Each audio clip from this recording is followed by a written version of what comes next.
Essa época começa em 1945, queda do presidente Getúlio Vargas, é o fim também do Estado Novo, da ditadura Vargas, e o começo de um processo de democratização do país.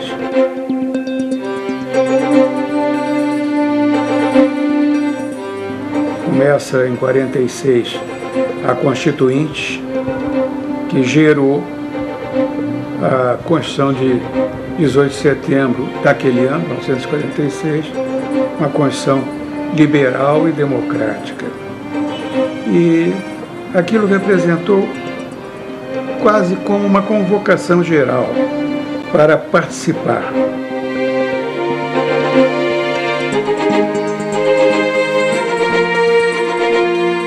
Eu tinha 17 anos, estava concluindo o curso clássico, mas fui chamado para participar da reunião de fundação do Diretório Estudantil da UDN. Me filiei à UDN com absoluta tranquilidade de espírito, aderindo realmente a tudo aquilo que se proclamava como sendo o programa do partido. Nós entramos com a preocupação de tirar a UNE do poder da esquerda, do poder do Partido Comunista, e fazer dela realmente uma organização democrática. O grupo a que eu pertencia me elegeu vice-presidente e o Cândido Mendes secretário-geral. O presidente era um estudante de engenharia do Recife. Ele não podia estar no Rio. Então, na verdade, quem assumiu a presidência fui eu. Num período muito conturbado. De um lado, você tinha o Partido Comunista inspirando as revoltas estudantis contra aumento de passagem de bonde. Terminava em apedrejamento dos bondes, apedrejamento de propriedade pública, destruição de propriedade pública. E isso levou-nos a uma tentativa de dar um fim a isso. Quer dizer, o vandalismo não tem nada a ver com reivindicações. Não era vandalizando que se resolvia o problema, mas parlamentando. É uma repetição, né? A história se repete. Havia um grande escritor espanhol que dizia: viver é ver volver, é ver voltar. À medida que você vai vivendo, vai vendo que as coisas voltam. Então, o que eu vivi em 1945, estou vendo agora se repetir. E se tivesse que dizer uma palavra de ponderação, diria: não confundam uma reivindicação de não aumento de passagem, ou de um aumento moderado de passagem, com a baderna. Conduzam-se pacificamente, reivindiquem pela palavra, pelas atitudes, sejam firmes, mas não vandalizem. A vandalização é a mostra de que não se é digno do país. É um corte na minha vida.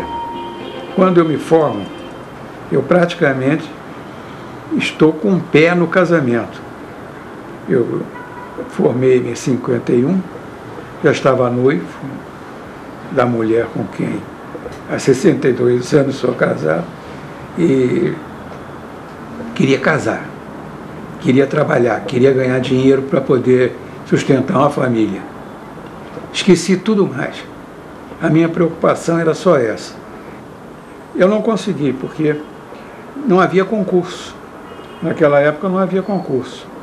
Meu pai tinha muitas propriedades, negócio e tal, e passei a advogar para ele, para os problemas que ele sempre tinha com imóveis, inquilinos, e etc. e tal. E isso me garantia um salário de pai para filho, cá para nós. Né? Não era merecido, não, era de pai para filho mesmo. Quando terminei o doutorado, fui convidado para advogar da Light. Era um convite irrecusável, uma aspiração, né? Aspiração, porque me garantia, pelo menos, a independência. Não pensava em ser deputado, nada disso. Eu estava pensando só, ser advogado, ser professor. E consegui. Quer dizer, fiz doutorado, fiz a livre docência, fui promovido como professor catedrático interino, achando que a vida era aquilo mesmo, estava completa, não precisava de mais nada. Foi o Balieiro, que tinha sido meu professor no doutorado, quem, lembrando que eu era o denista, me convidou para candidatar-me a deputado estadual. Não fui eleito, eu fiquei de primeiro suplente, mas como o Raimundo de Brito, que era um médico ilustríssimo na ocasião, fora convidado, for eleito, pela UDN também, e convidado para secretário de saúde, abriu vaga. E desde o primeiro dia da legislatura eu estava lá. Em 64, veio a Revolução, as coisas começaram a ficar muito confusas, e o Lacerda me convidou para secretário de governo. Para mim, essa experiência foi exemplar. Ela me educou, por assim dizer, para o serviço público. Me lembro que um domingo peguei meu filho, levei-o para a praia, quase em frente à nossa casa. De repente que eu olho, tem um gari varrendo. À medida que ele varria, sujava mais a rua. Eu tive que largar o carro, que tinha 4 anos por aí, sair correndo atrás do gari. Quer dizer, você não pode varrer dessa maneira. Ele não me conhecia, né? Viu aquele maluco de calção, né, puxando uma criança, dizendo que ele não podia fazer aquilo, que ele tinha que varrer assim o assado, até que ele se convencesse, esse sujeito deve ser autoridade, deve não estar aqui à toa. E aí eu me apresentei, e para você ver como era, ninguém ficava em gabinete, todo mundo ia para a rua para fiscalizar, para ver o que precisava, etc. Para mim foi uma lição de vida. Eu não entendo serviço público para você fazer pose de poderoso, pose de uma pessoa que recebe elogios, é saudada nos lugares onde vai. Não é nada disso. É um serviço humilde. É serviço. Se não for serviço, não é nada. É conversa fiada. Eu sou até hoje, apenas um professor de direito. Não tenho nem a gana que caracteriza o advogado. Eu sou advogado porque preciso ganhar a vida. Agora, dizer que eu tenho aquela gana de ganhar, a persistência, a vontade de luta, a capacidade de lutar, que é a característica do advogado, eu não tenho, não. Eu sou fundamentalmente professor. Eu gosto mais de aprender do que de ensinar até. Eu gosto de história. Se eu tenho um hobby, é a história. Eu acho que a história explica a vida. E explica o país em que você vive. E explica você mesmo. Nós não somos produto do acaso. Nada existe no universo que não tenha uma causa. Nada. Nada. Uma mosca não se move senão em virtude de uma causa. Eu quero tal coisa, eu desejo tal coisa, então a conduta que me convém para atingir essa coisa é esta.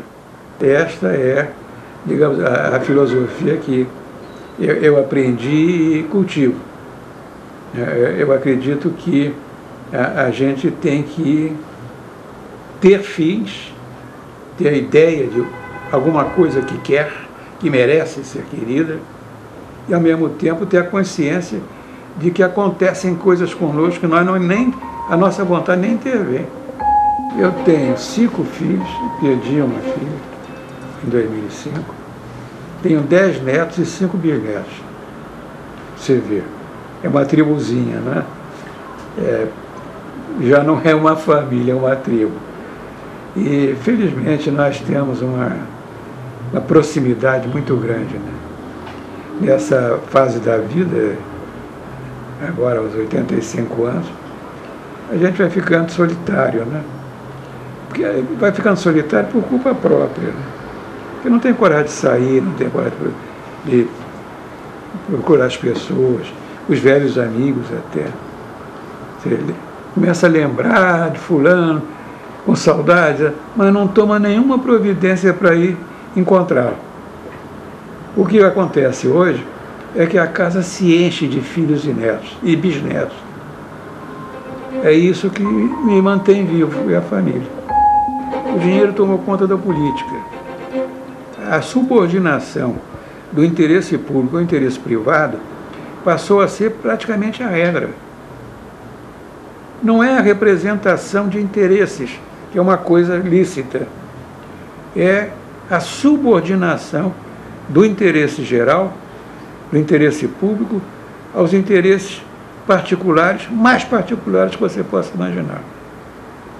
Então, a lei da ficha limpa, de um lado, ela convoca os candidatos a adotarem uma atitude de independência em relação, mesmo àqueles que financiam as suas eleições. E, de outro lado, os juízes, para que eles exijam a moralidade, tanto nas candidaturas como nas eleições. Isso é um passo adiante extraordinário. O Brasil nasceu votando. A gente pensa que eleição no Brasil é uma novidade de agora. Não é não. Sabe como é que era no Brasil colônia? Quem governava o país eram as câmaras de vereadores, os conselhos municipais, compostos pelos homens bons do lugar, que eram eleitos. Eles não eram nomeados por el-rei, não. Eles eram eleitos pelo povo do lugar. É claro que havia um censo alto, nem todo mundo votava, poucos votavam. Isso ao longo dos séculos foi se ampliando. Quer dizer, esse governo representativo, vamos, se quiserem, dizer um embrião desse governo representativo, existe desde que nós somos nós, desde que nós somos Brasil. Voto não é uma novidade para nós. E digo mais, nós evoluímos por nossa própria conta e risco. Foi com base na nossa experiência que nós chegamos onde chegamos. Isto é, olhado pelo mundo todo como exemplo. Eu quero prestar uma homenagem ao ministro Nery da Silveira, que foi presidente do Tribunal Superior Eleitoral. Deve-se a ele essa preocupação em informatizar o tribunal e as eleições. Isso tudo começa com ele. O tribunal deve esta homenagem a ele. Olha, eu sou um velho freguês de eleições. Portanto, a presidência do TSE é uma espécie de coroamento. Eu levava para ela a vida eleitoral como ela é. E isso me ajudou muito. O fato é que você tinha a possibilidade de aplicar os conhecimentos que adquiriu na vida, vivendo. O tribunal, portanto, foi para mim uma oportunidade ótima para juntar o que eu havia aprendido, vivendo, e tentar aplicar para fazer o tribunal melhor. E a Justiça Eleitoral me permitiu ter uma visão abrangente, sistêmica, do processo eleitoral, da eleição e do governo representativo.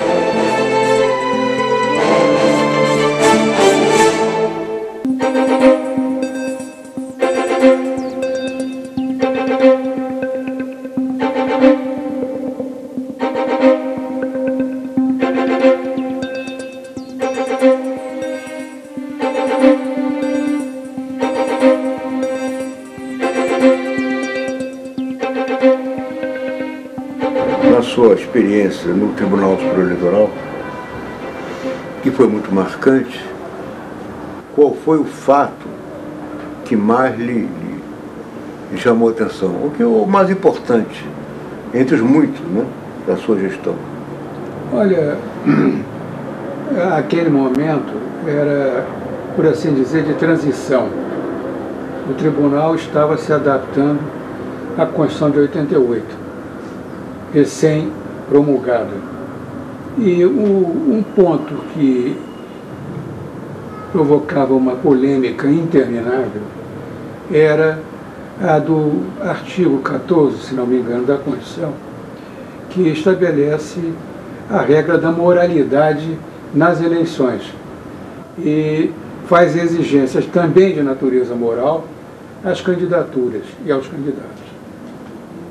O tribunal tinha que aplicar isto. A grande questão era: como é que você aplica uma regra de moralidade a todo esse sistema que é baseado em normas jurídicas de natureza objetiva? Esse era o problema, por assim dizer, dos problemas. Foi isso que o tribunal teve que enfrentar e, a meu ver, enfrentou razoavelmente, até chegar a um ponto de equilíbrio. Eu me lembro que houve um momento muito interessante, que havia muita expectativa. Quando mudou a lei, e aí legalizou-se o Partido Comunista. E o Roberto Freire pediu uma audiência ao presidente do Tribunal Superior Eleitoral, que era esse liberal notável, que é o professor Célio Borges. Quando o Roberto pediu, eu sabia do que se tratava, né? E disse a ele, quando ele entrou: Roberto, eu esperei por esse momento muito tempo.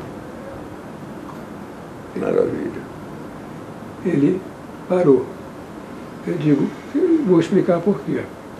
Porque eu não considero uma democracia amadurecida e perfeita que não conte com o Partido Comunista entre os partidos autorizados a disputar voto. O coroamento desta volta à democracia é exatamente a ampla liberdade partidária, ampla liberdade de agremiação, tanto política como social. Por isso é que esse momento, para mim, mais do que para você talvez, é um momento de júbilo, de alegria. Ele voltou, então, depois dessa entrevista, para além da minha própria expectativa, porque essa sua declaração é absolutamente histórica, né? Que bom. E agora me diga assim, um outro momento no tribunal, não digo de agonia, mas... Não, no tribunal não houve momentos de agonia, não. O tribunal é curioso, né? Porque a constituição dele, a composição dele é muito vária, né? Então, na verdade, são experiências de vida, experiências profissionais que devem se completar. Mas isso nem sempre ocorre, porque é natural que a visão do advogado é uma, a visão do juiz é outra. E isso nem sempre facilitava encontrar o ponto de entendimento, o ponto de equilíbrio nas opiniões. Mas sempre acabava se conseguindo. A meu ver, havia uma injustiça que eu tentei corrigir.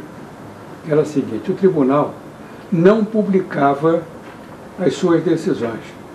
Deveriam ser publicadas, claro. Constitui a jurisprudência do tribunal, da qual se servem todos os que têm interesse a defender junto a ele. Mas descobri uma coisa curiosa: havia advogados que conheciam toda a jurisprudência. Eles conheciam mais os funcionários que lidavam com esta matéria e, portanto, tinham acesso, e os outros não. Aí eu montei um novo esquema, quer dizer, eu agradeci os serviços dos que estavam, chamei outros para gerir a jurisprudência e contratei uma antiga funcionária da Câmara, que era uma exímia datilógrafa e taquígrafa, para digitar, naquela tempo, datilografar os acordos e começar a publicar. Todo mundo fica igual, né? Notável isso. Mas o fato é que essa foi uma dor de cabeça que eu tive, mas que felizmente foi bem resolvida. Quer dizer, na sua gestão, os acordos começaram a ser publicados, datilografados e publicados. É. Com isso, democratizou o acesso a informação jurisprudencial fundamental para nós, Claro. e que estava na mão de poucos que moravam em Brasília, né? E que tinham acesso ao tribunal. A impressão que eu tenho é que o mandato do presidente poderia ser um pouco maior. Acho 2 anos pouco. Na sua opinião, professor, o mandato não poderia ser um pouco, 3 anos pelo menos, um pouco maior, ou não? Marcelo, poder podia, sem que causasse qualquer embaraço e qualquer mudança significativa. Não seria nada disso. Você estendeu o mandato do presidente do tribunal para 3 anos, até para 4 anos. Até para 4 anos. Não acontece nada de relevante para dizer que é uma revolução. Não é. É apenas a ideia de que há de haver um mínimo de continuidade nas decisões, tanto administrativas quanto judiciais. Agora, acontece, a meu ver, isto, é que o presidente não é, nem no Supremo, nem no TSE, uma palavra decisiva. A regra, como se trata de um tribunal colegial, ele é um tribunal, portanto, a regra ali é da colegialidade. Cada homem vale um voto. E cada voto acompanha a cabeça de quem o pronuncia. Não é? Então, na verdade, o presidente não garante nada. A minha experiência é essa. O presidente é um voto. Me incomoda essa mercantilização da eleição. Eu comecei a minha vida de candidato, acredito que você se lembra, com baleeiro. Baleeiro era, a nossa regra era gastar sola de sapato. Procurar o eleitor, comício em casa e às vezes invadir até festas ou reuniões, simplesmente para encontrar o eleitor. E com isso a gente ia vivendo, ia fazendo campanhas baratíssimas, né? Que não custavam senão a sola do sapato, um pouco de gasolina. Isso mudou muito, mudou inteiramente, né? Eu fico admirado e boquiaberto do que se gasta numa eleição de vereador, de deputado estadual, de deputado federal, de senador, de governador. É uma loucura completa. Como é que se vai financiar isso? O tribunal, o Supremo Tribunal, só virou Tribunal Constitucional a partir da Constituição de 88. Ele antes era um grande tribunal de apelação. Você julgava 90% dos casos matéria de direito privado, interesses privados. Um contra o outro, um cidadão contra o outro. E era isso a nossa tarefa. Esse era o nosso trabalho. Eu sempre cito um caso que me empolgou particularmente, mas ele não tinha a ver com a dificuldade da matéria jurídica, mas sim da humanidade do caso. Era um poceiro de uma gleba no Paraná que estava sendo reivindicada pelo Estado do Paraná, que dizia que ela lhe pertencia e não aquele poceiro. Esse homem era um homem modesto, eu acredito que analfabeto. A propriedade dele, ou a posse dele, resultava da sucessão da posse do seu sogro e a do sogro do pai dele. Então a questão era saber se, de fato, ele tinha direito de propriedade sobre esta gleba. O juiz de primeiro grau disse sim, tem. O tribunal disse não, não tem. E ele recorreu essa última decisão denegatória. O meu trabalho não tem nada de extraordinário do ponto de vista jurídico. Era apenas perquirir se a posse do primeiro antecessor coincidia ou não com a Lei de Terras, de 1850, a lei e terra do Visconde de Itaboraí. Coincidia. Quer dizer, o primeiro possuidor era, na verdade, titulado pela lei que assegurava a propriedade da gleba a quem a cultivasse. Gleba pública, né? Com isso, o tribunal, por unanimidade, reconheceu o direito dele. Dificuldade jurídica? Nenhuma. Não tem nada de extraordinário. Era apenas uma questão de diligência, de você não ficar parado, simplesmente aceitando o que você afirmou antes. Só, mais nada. E de humanidade. Quer dizer, no fundo, o que me movia, isso eu posso confessar hoje, né? Era contrariando um pouco Dom Quixote. Dom Quixote dizia, aconselhando Sancho Panza: alienentis, Sancho fiel, más compasión las lágrimas del pobre, pero no más justicia que los ofrecimientos del rico. Compaixão é uma coisa, justiça é outra. E, na verdade, a compaixão acabou na justiça, eu acho. E isso realmente, para mim, é muito mais importante do que as firulas jurídicas.